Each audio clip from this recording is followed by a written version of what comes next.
183 గజాల 3 BHK villa కేవలం 25 లక్షలు మాత్రమే. విశ్వోపప్లవశమనైకబద్ధ దీక్షం విశ్వాసస్తవకిత చేతసాం జనానాం పశ్యామః ప్రతినవకాంతి కందళార్ద్రం పశ్యామః పథి పథి సత్శైశవం మురారేః. శ్రీకృష్ణుడి శైశవమూర్తి ప్రతి మార్గంలోనూ కనపడాలి మనకి. కృష్ణుడు అంటే కృష్ణుని బాల్యం ప్రతి చోట కనపడాలంటే ప్రతి బాలకుణ్ణి కృష్ణుడిని చూసినంత ముచ్చటగా చూసుకోవాలి మనం. అంత బాగా చెప్తున్నారు చూడండి. అయితే మనం కాళీమర్దనం గురించి చెప్తున్నాం. వేసవికాలం ప్రారంభమైందట ఆ రోజుల్లో. వేసవికాలం అయ్యేసరికల్లా, వేసవికాలం అంటే ఏమిటంటే గంట గంటకి దాహం వేస్తుంది. ఎక్కడ నీళ్లున్నాయా అని జంతువులు, పశువులు, మనుషులు కూడా వెతుకుతూ ఉంటారు. ఈ గోపబాలుడు గోపాలకులు కృష్ణుడు బలరాముడు కూడా అన్నం తెచ్చుకుంటారు కానీ నీళ్లు తెచ్చుకోరు. నీళ్ళకి వీళ్ళకి యమునా నది ఉంది, చెరువులు ఉన్నాయి, మడుగులు ఉన్నాయి, బోలెడు. అయితే ఏమైందట, ఈ ఒకనాటి వేసవకాలం నాడు బలరాముడు రాలేదట. కృష్ణమూర్తి ఒక్కడే మిత్రులతోటి గోవులను తోలుకుని బయలుదేరాడు. మధ్యాహ్నం అవుతుంటే గోపబాలు అసలు మధ్యాహ్నం దాకా ఆగలేకపోతారు. 9కో 10కో చద్దనం తిన్నారు, మజ్జిగానం తినేసరికి కొంచెం చల్లగా ఉంటుంది. తర్వాత ఇంకో గంటన్నర అయ్యేసరికి దాహం వేస్తుంది. వీళ్ళు ఏం చేశారు, ఈ గోపబాలుడు గోవులతో సహా ఈ మడుగుని సమీపించారు. ఏ మడుగులో అయితే కాళీయ సర్పం ఉందని చెప్పుకున్నామో దానికి దగ్గరగా వచ్చారు. వచ్చేసరికల్లా దాహం వేస్తోంది. వీళ్ళకి ఇది మంచిది కాదు అని చెప్పగలిగే పెద్దవాళ్ళు ఎవరు ఈ పిల్లల సమీపంలో లేరు. ఈ మడుగు మంచిది కాదని వీళ్ళకి తెలియదు అసలు. ఇంతలో ఏమైంది, ఈ పిల్లలు గబుక్కున ఈ నీళ్ళల్లోకి వెళ్ళిపోయారు. అంటే పరామర్శ లేదు, చుట్టుపక్కల ఏమిటి ఏది పచ్చదనం లేదు, నీళ్ళు ఏమిటి ఒక రకంగా ఉన్నాయి, ఇక్కడ వాసన బాగుండలేదు, అలా అని తోచలేదన్నమాట. మన ప్రాంతమేనన్న దీంతో ఒక రకమైన తొందరపాటు, పిల్లలకి కొంత అజాగ్రత్త ఉంటుంది, తెలిసి తెలియనితనం. దాంతో నీళ్ళల్లో దిగేశారు. దిగటము ఈ నీరు కొద్దిగా ముట్టుకున్నారంతే, నోట్లోకి తీసుకున్నది కూడా లేదు, మరణించారట. ఈ యోగేశ్వరేశ్వరుడైన కృష్ణుడు బాలుడందరికీ రక్షణగా ఉన్నాడు. ఆయన ఏం చేశాడు, అమృతం వర్షించే తన చూపుతోటి పిల్లల్ని గోవుల్ని బతికించేశాడు. అంటే గొడ్లు కూడా దిగినాయి లోపలికి, కాస్త ఆవులు ఇవి కూడా దిగినాయి, బయటకు వచ్చేసారు. వాళ్ళు వెంటనే జీవించేశారు కానీ వాళ్ళు మొదట తాము మరణిస్తున్నా ఏదో అయిపోతాం తమకని తెలిసింది. క్షణాల్లో తాము మామూలుగా అయిపోయి ఒకళ్ళనొకళ్ళు ముట్టుకు చూసుకున్నారు, ఏమిట్రా మనకేం కాలేదు అని. అప్పుడు ఏమనుకున్నాడంటే కృష్ణుడు ఎలా భావించాడు, ఈ మడుగుని పానయోగ్యంగా చేయాలి, ఈ నీళ్ళని. ఇలాంటి మడుగు, ఇట్లా గోవులు మనుషులు వచ్చే మధ్యలో ఇంత విషతుల్యమైన మడుగు ఎందుకు ఉండాలని భావించాడు ఆయన. ఏం చేశాడు, అటు ఇటు చూస్తే ఆ నీటి మీద వచ్చే ఈ వేడి విషపు గాలికి చెట్లన్నీ మాడిపోయినాయని చెప్పుకున్నాగా, ఏమీ పచ్చదనం లేదు. ఒక ఎత్తైన కడిమి చెట్టు మాత్రం పచ్చగా నిలిచి ఉందిట. ఒకే ఒక చెట్టు ఉంది అక్కడ. ఆ చెట్టు మీదట పూర్వం గరుత్మంతుడు ఆ చెట్టు మీద వాలేట. ఆ చెట్టు అందుకని ఆ చెట్టుకి సర్పాల విషం ఆ చెట్టుని ఏమీ తెలియదు. గరుడమణి ఉన్న చోట గారుడమణి గురించి చెప్తుంటారు. గారుడమణి ఉంటే సర్పం దగ్గరికి రాదని, గారుడ విద్య ఉన్నవాడికి రాదని, సర్పాలని కంట్రోల్ చేస్తుందని. ఇట్లా గద్ద కనపడిందంటే పాములు పారిపోతాయని చెప్పుకుంటుంటాం మనం కూడా ఇప్పుడు. అయితే ఈ ఎత్తైన చెట్టు మాత్రం ఉంది. కడిమి చెట్టు అంటే బహుశా మన అమ్మవారికి పెట్టుకుంటాం పువ్వులు, కదంబ వృక్షం లాంటిది అని అనిపిస్తుందండి. ఖచ్చితంగా అవునో కాదో నాకు కూడా తెలీదు, కానీ ఈ రెండు ఒకటేనన్న భావన మాత్రం అనిపిస్తోంది మరి. అయితే ఈ పైకి ఎక్కిన చెట్టు పైకి ఎక్కాడు. పైదాకా ఎక్కిన తర్వాత ఏం చేశాడు, పైన వచ్చిన ఉత్తరీయం లాంటిది అది నడువుకి దట్టిలాగా గట్టిగా కట్టి చెట్టు ఎక్కాడు. ఎక్కిన తర్వాత బాగా ఎత్తుకెక్కి చూసుకున్నాడు అనమాట, కిందకి నీళ్ళలో పడతామా పడమా అని. సరిగ్గా చూసుకుని ఆ చెట్టు కాస్త ఇట్లా ముందుకెళ్ళింది. అక్కడి నుంచి చెంగుమని ఒక్క దూకి మడుగు మధ్యలోకి దూకేశాడట. ఈ ఒక పైనుంచి ఒక బరువైన ఇది పడేసరికల్లా ఏమైంది, నీళ్ళు ఇట్లా వివ్వెత్తున పైకి లేచింది. అంతే, మనం చూడండి ఒక రాయి ఏంగానే నీరు పైకి రాదు, వచ్చింది. కృష్ణుడు మడుగులో ఈదటం మొదలు పెట్టాడట. తన నివాసం మీద జరిగిన దాడి ఏదైనా అసలు గుమ్మం దాకా వస్తేనే గట్టు దిగి వచ్చిన వాళ్ళనే చంపేసే లక్షణం కలిగిన చోట ఎవరైనా తమంతట తాము చెట్టు మీద ఎక్కి తన మీద దూకటం అంటే చాలా పెద్ద ప్రయత్నం. ఆశ్చర్యపోయాడు ఇతను కాళీయుడు. సర్రమని వచ్చాడు. వచ్చిన తర్వాత ఏం చేశాడు, చూడబోతే తన మీద దాడికి ఎవరో పెద్దవాడు దూకంటే తీరా చూస్తే ఇంతే ఉన్నాడు పిల్లవాడు, 6-7 సంవత్సరాల చిన్నవాడు. చిట్టి పిల్లవాడు నా మీదకి దూకటం ఏమిటని అనిపించి ఏం చేశాడు, కృష్ణుడిని కదలనీయకుండా తోకతో చుట్టేసి దొరికిన చోటల్లా భయంకరమైన విషం చిముతూ కాటేసేసాడు అన్ని పడగలతోటి. ఈ పాము చుట్టల్లో చిక్కిన ఈ నీళ్ళల్లో పడ్డాడు, పైకి తేలాడు. కాళీయుడు వచ్చాడు, సర్పం చుట్టేసింది. ఈ చుట్టిన సర్పం మనకి ఎట్లా కనపడుతుంది, బయట నుంచి చూసే వాళ్ళకి ఈ లోపల పడిన వాడు పైకి రాకపోయేసరికల్లా మళ్ళీ కనపడలేదు కదా, పాము చుట్టల్లో చిక్కుకుపోయాడు. పిల్లలంతా అరుపులు కేకలు పెట్టారు, కృష్ణ కృష్ణ నరిచారు. కొంతమంది దుఃఖంతో అయిపోయాడు కృష్ణుడని.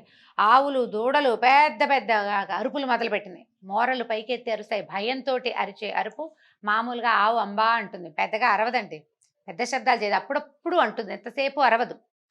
అది భయంతో అరిచే అరుపు దూరంగా విన్నవాడికి తెలిసిపోతుంది భయపడుతున్నాయి అని. మొత్తం ఉన్న ఆవులు దూడలు అన్నీ మోరలెత్తి పెద్ద పెద్దగా అంబారవాలు చేసినాయట. చేసేసరికల్లా గోకులంలో ఉన్నట్టుండి తండ్రి తల్లులు అందరి తల్లులు తండ్రులు చాలామంది ఊళ్ళోనే ఉన్నారు కదా, ఏవో దుశ్శకునాలు కనిపించినాయట. ఈ బలరాముడు తోడు లేకుండా వెళ్ళిన కృష్ణుడు ఏదైనా ఆపదలో చిక్కుకున్నాడని అనుమానం వచ్చేసింది నందుడికి.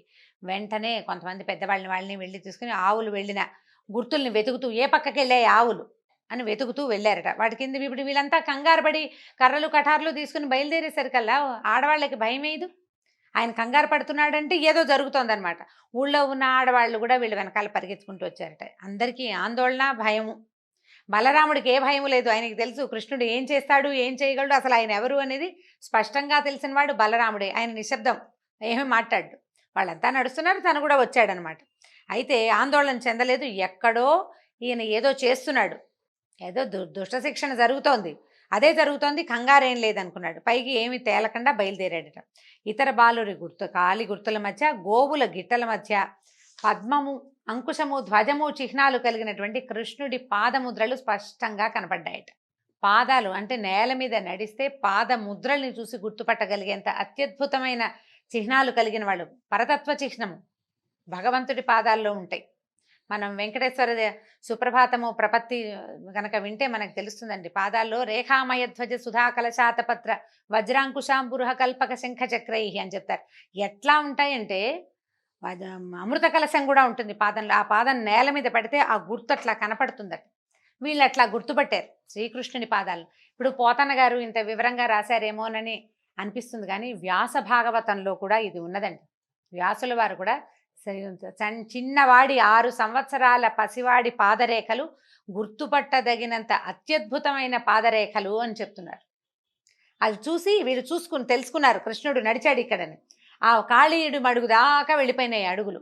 సరే అక్కడికి పరిగెత్తుకుంటూ వెళ్ళారు. అక్కడికి వెళ్ళేసరికి తన శరీరంతో చుట్టేసి పడగలతో కప్పేసి కృష్ణుడిని ఎవరికీ కనపడివ్వకుండా చేసిన మహాసర్పం కాళీయుడు కనపడ్డాడు వీళ్ళకి ఆ మడుగులో. బిడ్డను రక్షిస్తాను, తల్లులు ఆగుతారా, అమ్మో నా పిల్లాడు ఇంకేముందని యశోదాదేవి పరిగెత్తిపోయింది. గోపస్త్రీలంతా పట్టుకున్నారు. ఈ నందుడు మరికొందరు బలిష్టమైన వాళ్ళు నీళ్ళలోకి దిగబోతే అందరూ పెద్దవాళ్ళు వద్దురా నాయన నాయన వద్దురా అంటున్నారు, నువ్వు రాజువు దిక్కూడదు. బలరాముడు ఏం భయం లేదు, ఆగండి ఆగండి అని అందరినీ ఆపాడు. అందరూ ఏడుస్తున్నారు, స్త్రీలు పురుషులు పిల్లలు అందరూ ఏడిపోయి కృష్ణుడు ఏదో అయిపోతున్నాడు, ఇంకేముంది కృష్ణ అని కేకలే ఆకాశం దాకా వినపడేటట్టుగా కృష్ణుడి కోసం కేకలు పెడుతున్నారు. ఇంతలో ఈ కాళీయుడట కృష్ణుడిని ఒక ముహూర్త కాలం అంటే 48 నిమిషాల పాటు తన చుట్టలతో నలిపేశాడట. ఈ పాము చుట్టేసి 48 మినిట్స్ అట. ముహూర్త కాలం అంటే 48 నిమిషాలు. కృష్ణుడు అశక్తుడిలాగా భరించాడు ఆ నలుపుడంతా. ఆ పాము చుట్టలకి దొరికిపోయి అట్లా అశక్తుడిగా ఉండిపోయాడు. ఇప్పుడు ఏమైంది, గోకులంలో వీళ్ళ ఏడుపులు అవి వినిపిస్తున్నాయి. వాళ్ళు ఇంకా భయపడిపోతున్నారు, మడుగుల్లోకి దిగేస్తారనిపించింది ఆయనకి. ఇప్పటిదాకా కాళీయుడికి ఆయన సరదా తీర్చుకునేందుకు, ఆయన వేడుక తీరేందుకు సమయం ఇచ్చిన వాడు ఒక్కసారిగా ఇంకా చాలనుకున్నాడు. శరీరాన్ని పెంచడం మొదలుపెట్టాడట. శ్రీకృష్ణుడు పడగలు లేస్తూ ఉంటే ఇతను శరీరం పెరుగుతుండేసరికల్లా అదిమి ఉంచిన పడగల మీద ఒత్తిడి, పడగలు 100 పడగలు ఉన్నాయట అతనికి. ఇవి ఒత్తిడిని తట్టుకోలేకపోయినాయి, సాగదీస్తున్నట్టు అయిపోతుంది. రబ్బర్లా ఉంటుంది పాము చర్మం. అక్కడ చేసేది ఏం లేక ఈ మహాసర్పం ఏం చేసింది, చుట్టేసి తలతో అణిచేసింది అనమాట, పడగలతో అణిచేసింది. శరీరం పెరుగుతుంటే ఈ పడగలు వెనక్కి తోసేయబడుతున్నాయి, నొక్కేయబడుతున్నాయి. మెల్లిగా పడగల పైకెత్తి చూస్తూ ఉండిపోయింది. ఇట్లా సర్పం వెనక్కి వచ్చేసింది. ఈయన ఈ చుట్టల మధ్యలో నుంచి పైకి పెరుగుతున్నాడు. తల వెనక్కి పెట్టి ఈ పడగల్లో ఉన్న ఇన్ని కళ్ళతోటి అని నిర్ఘాంతపోయి చూస్తోంది అనమాట. ఈ పెరుగుతుంటే శరీరం నిలువే కాదు కదా, అడ్డంగా కూడా పెరుగుతుంది. నిష్ఫలమైన రోషంతో చూస్తోందట సర్పం. ఈ పెరిగేసరికల్లా ఈ గట్టిగా పట్టి ఉంచాడు కదా చుట్టలు చుట్టి, ఈ చుట్టలు సాగిపోవటం మొదలుపెట్టినాయి. ఇప్పుడు బిగుద్దాం అనుకున్నాడు, బిగిస్తే ఇంకా సాగిపోతుంది. ఇక చేసేది ఏం లేక వదిలిపెట్టేశాడు. కృష్ణుడు వదిలేశాడు. ఈ పట్టు నుంచి విడవబడ్డ కృష్ణుడు గట్టు మీదకి ఎక్కే ప్రయత్నం చేయలేదు. చేయకుండా ఏం చేశాడు, దాంతో ఆడడం మొదలుపెట్టాడు. ఆ సర్పంతో వేగంగా దాని చుట్టూతా ఈదుతున్నట్టు. ఈ సర్పం కూడా తన చుట్టూతా ఈదేవాడి మీద కాటు వేయటానికి పడగలు విసురుతూనే ఉంది. పాము కూడా ఊరుకోదు, ఆ గుణం లేదనమాట. 100 కాదండి 101 పడగలు ఉన్నాయట కాళీయుడికి. ఈ 101 పడగల్ని తిప్పుతోంది, అటు తిప్పి ఇటు తిప్పి. ఎప్పుడు అవకాశం వస్తే ఏ పడగతో కుదిరితే ఆ పడగతో కాటేద్దామని ప్రయత్నం చేస్తోంది. అట్లా కాసేపు ఆడి కృష్ణుడు ఒడుపుగా దాని మెడ పట్టుకుని పడగల మీదకి ఎక్కేశాడు. సర్పం తల మీదకి ఎక్కాడనమాట. ఈ సర్పపు పాము తాలూకు పడగల మీదకి నిలబడేసరికి పద్మాలు ఎర్రగా ఉంటాయి అరిపాదాలు. ఆ ఎర్రటి స్వామివారి పాదాలు పడగల మీద ఉన్న మణుల స్పర్శతోటి పద్మాల్లాగా మెరవడం మొదలుపెట్టాడు. ఈ పాము సర్పము దివ్య సర్పం. ప్రతి పడగ మీద దానికి మణి ఉంది. ఆ మణులు 101 మణులు, వాటి మీద ఈ ఎర్రటి పాదాలతో నెక్కేసరికల్లా ఇంకా ప్రకాశవంతంగా మెరిసిపోతున్నాయట పాదాలు. అఖిల కళలకి ఆది గురువైన శ్రీహరి కృష్ణుడి రూపంలో ఈ కాళీయుడి పడగల మీద నాట్యం చేయటం మొదలుపెట్టాడు. కాళీయుడు ఇప్పుడు కాలు కదిలినప్పుడల్లా ఏది తన వైపుకి వంగకుండా పైకి వస్తుందో దాని మీద తొక్కడం మొదలుపెట్టాడనమాట. ఏది ఒక్క పడగని కూడా కాలు తగలనివ్వకుండా లేదు. ఆ పాము ఊరుకోవటల్లా ఇతను పక్క కదిలినప్పుడల్లా పడగెత్తుతోంది కొట్టడానికి, కాటేయటానికి. ఆ లేపిన ప్రతి తలని తొక్కి చిత్త కొట్టేశాడట. తల అంతా చివరికి ఏమైందంటే గొడుగులాగా ఇట్లా అని నిలబడే పడగని దించేసేట. మెత్తగా అయిపోయింది, శరీరం శిథిలమైపోయింది. పాము పడగ నిలబడేలాగా లేదు, తొక్కిడికి లోనైపోయాడు విపరీతంగా. కాళీయుడి భార్యలు తెలుసుకున్నారు, నాయన ఇగో ఈ చంపేసేలాగా ఉన్నాడని అనుకుని ఏం చేశారు, పరిగెత్తుకుంటూ వచ్చేసారు. ఇంకాసేపు గనక ఆ పాదాల కిందే ఉంటే ఈయన మనకు దక్కడని భావించి ఇద్దరు పరిగెత్తుకుంటూ వచ్చారు. ఇద్దరు భార్యలట. ఇతన్ని ప్రతిభిక్ష పెట్టు నాయన, నా భర్తని వదిలిపెట్టేసేయమని ప్రార్థించారు. మనం కాళీయ మర్దనం పిక్చర్ చూస్తుంటాం చూడండి, ఫోటో చూస్తే మనకు కనిపిస్తుంది. దాని మీద నుంచున్నాడు, తోకని పట్టుకున్నాడు. ఇది తోకతోటి కూడా దాడి చేయగలదు. ఆ తోక పట్టుకుంటే ఏమవుతుందంటే కదలలేదనమాట. ఇంకా సర్పం కదలకుండా చేసాడు. అక్కడి నుంచి ఈ 2 సర్పాలు వచ్చి బతిమలాడినాయి. నువ్వు దుష్టుల్ని శిక్షించడానికి వచ్చిన జగన్నాథుడు అని మాకు తెలిసింది. దయామయుడివి నువ్వు ద్వేషంతో, పగతో, కోపంతో ఎవరి మీదకి వెళ్ళవు. ఎవరైతే సన్మార్గుల్ని ఇబ్బంది పెడతారో వాళ్ళ జోలికే వెళ్తావు, కానీ లేనివాడిని నువ్వేమీ చేయవని మాకు తెలిసిపోయింది. నువ్వు ఇప్పుడు మమ్మల్ని ఇంత శిక్షించినా, మా భర్తని ఇట్లా తలలు చితకొట్టేసినా సరే ఇది మా మీద నువ్వు చూపించిన అనుగ్రహమేనని భావిస్తాను తండ్రి. ఎన్నో జన్మల పుణ్యం చేస్తే కానీ నిన్ను ముట్టుకోలేరు. నీ పాదధూళిని శిరస్సు మీద ధరించే అవకాశం మాకు దొరికింది. ఈ పాదధూళి కోరేవాళ్ళు, వాడు నీ పాదధూళి కోసం వచ్చేవాడు భూలోకం అంతా రాసిస్తానన్నా వాడికి అక్కల నీ పాదధూళే కావాలి. అలాంటి పాదధూళిని మా భర్తకి అనుగ్రహించావు నాయన. అతని పాపాలు నశించినాయి, ప్రాణాలు కోల్పోయేలాగా ఉన్నాడు. మాకు భర్తే ప్రాణం, స్త్రీలకి భర్తే కదా ప్రాణం, కాబట్టి మాకు ప్రతిపక్ష పెట్టు అని బతిమలాడుకున్నారు. బతిమలాడేసరికల్లా వాళ్ళ ప్రార్థనలను మన్నించి కృష్ణుడు అతన్ని విడిచిపెట్టాడు. స్వామి దయ వల్ల అతని గాయాలన్నీ, తలంతా చితికిపోయింది కదా, అవన్నీ మానిపోయినాయట. పూర్తి శక్తి వచ్చింది. తన ప్రవర్తనకి సిగ్గుపడుతూ చేతులు జోడించి విన్నవించాడు, మమ్మల్ని క్షమించు. మేము పుట్టుకతోటి దుష్టులము, తమోగుణ ప్రధానం, మాకు కోపము పగ 2 ఎక్కువే. నువ్వు కొడుతున్నా, నువ్వు చిత కొడుతున్నా అయినా కాటేయటానికే ప్రయత్నం చేశాను. ఇవేవి మేము కోరి తెచ్చుకునేవి కావు కదా. ఏ వ్యక్తి తన ఎంత చక్కటి పాయింటో చూడండి. ఏ వ్యక్తులు తమ దుర్గుణాలని తమతో తెచ్చుకోరు. ఏ జీవి ఏ లక్షణాలతో పుట్టాలో, వేటితో జీవించాలో నిర్ణయించే జగన్నియామకుడివి నువ్వే. అంటే సర్పాలకి పగ భగవంతుడే పెట్టాడు. ఇది మానవుల ఎందుకు కుదరదండి. నాకు ఈ లక్షణం ఉంది, నేను భగవంతుడు నాకు పెట్టాడు అని అనడానికి వీల్లేదు. భగవంతుడిని మానవులు అని ఎందుకు చెప్పారంటే మానవత్వంతో ఉండమని మానవుల్ని సృష్టించాడు. మనం రకరకాల లక్షణాలు తెచ్చుకుని ఇదంతా దేవుడే మాకు పెట్టాడని అనడానికి వీల్లేదు. సర్పానికి ఉంది ఆ అవకాశం. ఎందుకంటే దానికి పగపట్టే గుణం, కాటేసే గుణం, తన జోలికి వస్తే వదిలిపెట్టని లక్షణం, మర్చిపోకుండా వెంబడబడ్డం, ఆ గుణం అంతా భగవంతుడిచ్చింది. నువ్వే పెట్టావు నాయన. నువ్వు ఏ శిక్ష విధించాలనుకున్నా నువ్వు నా మీద చూపించిన అనుగ్రహంగానే భావిస్తాను, నన్ను క్షమించమని అన్నాడు. అప్పుడు కృష్ణుడు ఏమన్నాడంటే, కాళీయ, నువ్వు గరుత్మంతుడికి భయపడి ఈ మడుగులో దాక్కున్నావని నాకు తెలుసు. ఇప్పుడు నా పాద చిహ్నాలు నీ పడగల మీద ఉన్నాయి. గరుడు నిన్ను ఏమీ అనడు. కాబట్టి నీ పరివారంతో సహా నువ్వు ఈ మడుగును వదిలిపెట్టేసి నువ్వు రమణక ద్వీపానికి వెళ్ళిపో. రమణక ద్వీపం అని ఆ ద్వీపమే సర్పాలకి ఆలవాలన్నమాట. వాటి నివాస స్థానం అదే. ఈ కాళీయుడు అక్కడి నుంచి పారిపోయి ఇక్కడికి వచ్చాడు. రమణక ద్వీపానికి వెళ్ళిపో, నీ తల మీద ఉన్నాయి కాబట్టి నిన్ను గరుడు ఏమీ చెయ్యడు అని చెప్పాడు. చెప్పిన తర్వాత ఈ కాళీయుడు అతని భార్యలు కృష్ణుని పూజించి ప్రదక్షిణ నమస్కారాలు చేసి బయలుదేరి రమణక ద్వీపానికి వెళ్ళిపోయారు. శ్రీకృష్ణుని పాదస్పర్శ వల్ల అందులో ఉన్న విషం, మడుగులో ఉన్న విషం అంతా విరిగిపోయిందట అని శుకులు ఈ కాళీమర్దన వృత్తాంతాన్ని చెప్పారు. అయితే ఇప్పుడు ఈయన అడుగుతున్నటువంటి పరీక్షిత్తు, ఋషులు సర్పాలకి నివాస స్థానం ఏది? రమణక ద్వీపం. కాళీయుడు అది వదిలిపెట్టి ఇక్కడికి ఎందుకు వచ్చాడు? పైగా గరుడుకి భయపడి దాక్కున్నాడు. అప్పుడు గరుడు అంత కోపం వీడి మీద ఎందుకు ఆయనకి? మిగిలిన ఏ సర్పాలకి లేని భయం ఇతనికి ఎందుకుంది? ఏం అపచారం చేశాడు కాళీయుడు? ఈ మడుగులో దాక్కున్నంత మాత్రాన, ఇప్పుడు పోనీ ఎక్కడో దాక్కున్నాడంటే ఒక రకం, ఒక చెరువులో దాక్కుంటే గరుత్మంతుడు ఎందుకు వదిలిపెట్టాడు ఇతన్ని అని అడిగేసరికల్లా ఇప్పుడు చెప్తున్నాడు. ఎంతో చక్కగా చెప్పారనమాట. వినత, కద్రువ, కశ్యపుడి భార్యలు మనకు తెలిసిందే. వినత కుమారుడు గరుడు, అతన్ని వైనతేయుడు అంటారు. కద్రువ కుమారులన్నీ సర్పాలు, వాటన్ని కాద్రవేయులు అంటారు. అయితే ఈ రమణక ద్వీపంలో ఉన్న వీళ్ళకి ఏంటంటే సర్పాలని గరుడుకి ఆహారంగా నిర్ణయించారు. అది జగద్విదితమే ఆ సంగతి. ఈ రమణక ద్వీపంలో ఉన్న సర్పాలని గరుడు స్వేచ్ఛగా భక్షించేవాడు. నాగులకి భయం పట్టుకుంటా, ఇలా వదిలేస్తే ఈయన అందరినీ తినేస్తాడు, మన జాతే మిగలదని వాసుకి మొదలైన వాళ్ళు, ఆదిశేషువు వాసుకి సర్పాలలో ఆద్యులు కదా, వాళ్ళు ఏం చేశారంటే గరుడుతోటి ఒక ఒప్పందం చేయించారు. వాసుకే చేసుకున్నాడు. ఆదిశేషువు ఎప్పుడూ మనకి విష్ణుమూర్తితోటే ఉన్నాడు. ఆయన ఇంకా తన జాతి వాళ్ళతోటి కలిసిన దాఖలాలు కనపడవు మనకి ఎప్పుడు. వాసుకి మాత్రం తమ సర్పజాతితోటి రాజుగా ఉన్నాడనమాట. ఒక ఒప్పందం ఏం చేశారంటే, సర్పాలు ప్రతి నెల, అంటే ఈ మానవులు ఏం చేసేవాళ్ళు, తమకి సర్పాలు తమనేమి చేయకుండా ఉండటం కోసం ఆహారాన్ని సమర్పించేవారు. తమ వంతు ఆహారాన్ని ప్రతి నెల అమావాస్య నాడు ఎవరు ఏమీ తినకుండా ఒక చెట్టు కింద ఉంచుతాము, దాన్ని స్వీకరించి నువ్వు ఒక సర్పాలని మాత్రం వదిలిపెట్టేసి, ఇట్లా ఎంతసేపు ఎప్పుడు కనబడితే అప్పుడు చంపేయొద్దని బతిమలాడుకున్నారు.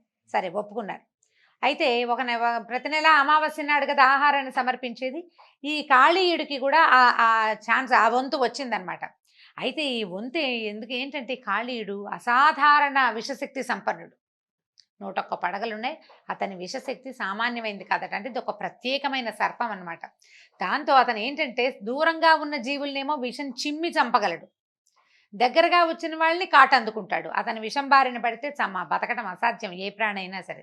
దాంతో విషగర్వంతో వెర్రవీగుతున్నటువంటి కాళీయుడు గరుడుని లెక్క చేయకుండా ఆయనకి ఇవ్వాల్సిన ఆహారాన్ని తనే భుజించేశాడు, తినేశాడు. ఒప్పందం ప్రకారం చేయాలి కదా.